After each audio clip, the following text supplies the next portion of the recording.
नमस्कार।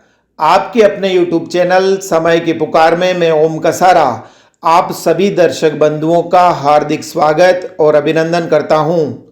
पश्चिमी बंगाल में चुनाव परिणाम घोषित होने के साथ ही तृणमूल कांग्रेस के कार्यकर्ताओं द्वारा कई लोगों पर बर्बर हमले किए गए और उनके मकान व दुकानें लूटकर आग लगा दी गई।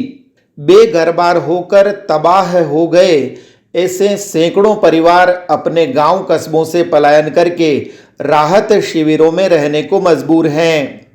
पश्चिमी बंगाल के राज्यपाल जगदीप धनखड़ जब जमीनी हकीकत जानने के लिए इन हिंसा पीड़ितों से मिलने जाने लगे तो रास्ते में उन्हें तृणमूल कांग्रेस के कार्यकर्ताओं द्वारा काले झंडे दिखाए गए और ठीक वैसे ही राज्यपाल गो बैक के नारे लगाए गए जैसे धारा 370 हटाए जाने से पूर्व कश्मीर घाटी में लगाए जाते थे। यह दृश्य देखकर अब सवाल उठता है कि बांग्लादेशी घुसपैठियों और रोहिंग्या शरणार्थियों को तृणमूल कांग्रेस की सुप्रीमो ममता बनर्जी द्वारा जो राजनीतिक प्रश्रय दिया जा रहा है उसके कारण क्या पश्चिमी बंगाल भी अब पूर्ववर्ती कश्मीर की राह पर ही चल पड़ा है, जहां अलगाववाद के चलते सैकड़ों हिंदुस्तानी अपने घर बार छोड़कर पलायन करने को मजबूर हो गए और आज भी वो राहत शिविरों में शरण लेकर नारकीय जीवन जी रहे हैं। उन्हें घर छोड़ दिया, जंगल में रहने लगे। महिलाएं मुझे कहती हैं वो फिर आएंगे हमारे पास, और गवर्नर के सामने सिक्योरिटी का सच्चा failure. I am shocked at it. मैं अंदाजा लगा सकता हूं यहाँ के लोगों पर क्या बीतरी होगी। This is total collapse of rule of law. मैंने कल्पना भी नहीं की थी कि इस प्रकार का नंगा नाच हो सकता है। लोगों की आंखों में मैंने डर देखा है। पुलिस का थाने में जाते हुए डरते हैं। घर लूट लिया गया। बेटी की शादी के लिए सामान किया, वो लूट लिया गया। घर में मौत हो गई, श्राद्ध का सामान लूट लिया गया। घर के बाद घर को डिस्ट्रॉय कर दिया।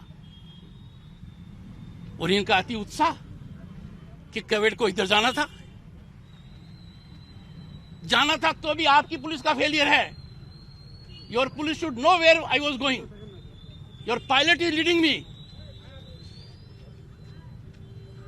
आई am shocked at it. I am really shocked. This is destructive of democracy. अब यहां दूसरा सवाल यह उठता है कि अपने भारत में पश्चिमी बंगाल के रूप में एक नया कश्मीर और न बने।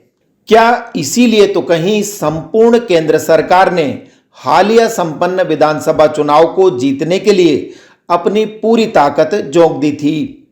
इस यक्ष प्रश्न का उत्तर देने का प्रयास कर रहे हैं राष्ट्रभक्त युवक महादेव बाहेती।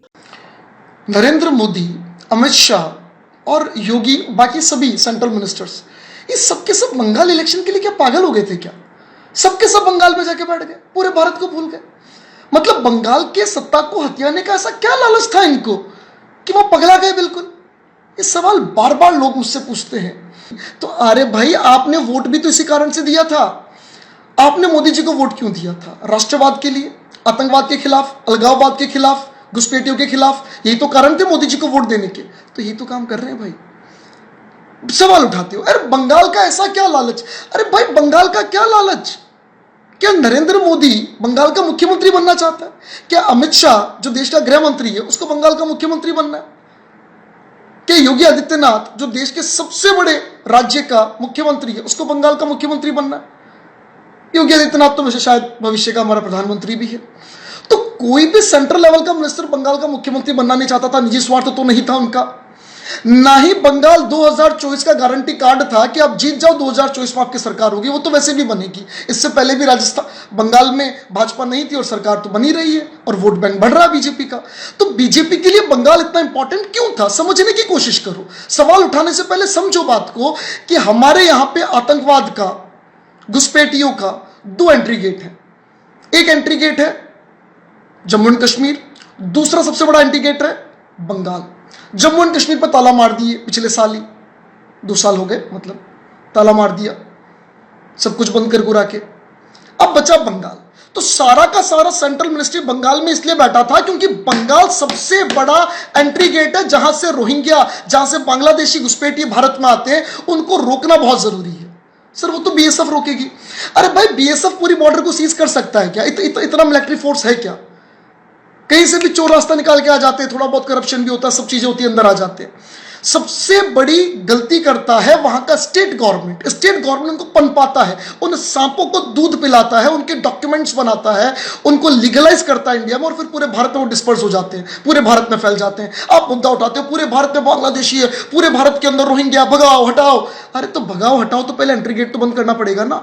एंट्री गेट को रोकना एक मात्र उद्देश्य था। इसीलिए पूरी की पूरी BJP government, including Narendra Modi, Amit Shah, Yogi Adityanath पागल हो रखे थे बंगाल के लिए। तो बंगाल के लिए पागल नहीं थे, वो अपने उस कमिटमेंट के लिए पागल थे, जो कमिटमेंट उन्होंने आप लोगों से किया और जिस कमिटमेंट के भरोसे आप लोगों ने उनको वोट दिया। लेकिन आप वोट देके भूल जाते हो कि हमने वोट क्यों दिया था। आपको याद दिलाना पड़ता है बार बार कि आपने वोट इसलिए दिया था कि देश के अंदर ये जो टेररिज्म आ रहा है, ये जो हमारे यहाँ पे हमारे देश में anti Indian vote bank create हो रहा है, हिंदुस्तान के विरुद्ध एक वोट बैंक क्रिएट हो रहा है हिंदुस्तान के अंदर ही, उसको खत्म करना हमारा उद्देश्य था, हमारा ऑब्जेक्टिव था, इसलिए हमने वोट दिया। तो वो एंट्री गेट बंद करना जरूरी है। असम बंगाल सबसे बड़े एंट्री गेट, असम तो पूरा बंद कर दे, डिटैचमेंट सेंटर्स बनने लग गए, बांग्लादेशी को पकड़ना चालू कर दिया, वहां का सीए लागू भी हो चुका है। अब यही हरकत उनको बंगाल में करनी थी, और बंगाल में सबसे ज्यादा घुसपैठी है, उनको खत्म करना, उनको बाहर निकालना। एक बार एंट्री गेट बंद कर दिया, उसके बाद पूरे भारत में जितने घुसपैठी है, जितने रोहिंग्या, उन सबको धीरे धीरे बाहर निकालना। इसी उद्देश्य से तो आगे चल रहे थे। उनके थॉट में, उनके उद्देश्य में कहां इंप्योरिटी है? आप क्यों उनके ऊपर क्वेश्चन मार्क लगाते हो? आप मुझे बताओ ना, इंप्योरिटी के कारण बताओ। भाई आपके यहां पे किसी एक हॉल में से, किसी एक क्षेत्र में से चींटियां घर के अंदर घुस रही है, या कोई एक खड्डा रह गया, कोई एक एरिया रह गया जहां से कॉकरोच आ रहे हैं, क्या करोगे? एक कॉकरोच आएगा उसको मारोगे, वापस एक कॉकरोच आएगा उसको मारोगे। सबसे पहले आप उस हॉल को बंद करोगे, उस खड्डे को बंद करोगे जहां से कॉकरोच आ रहे हैं, पहले उनको तो निपटाएं, उसके बाद हम पूरा बंद करेंगे, फिर हम सफाई अभियान चलाएंगे। तो सफाई अभियान बाद में चलेगा। धन्यवाद दोस्तों। अगर मेरी बात आपके मन को अच्छी लगे तो आप उनका समर्थन करो, इतना सपोर्ट करो कि उनकी हिम्मत बढ़े, और बंगाल में जो भी वायलेंस हो रहा है, जो मारकाट हो रही है, उसके खिलाफ वो राष्ट्रपति शासन लगा के पूरे बंगाल को अपने हाथों में ले सके।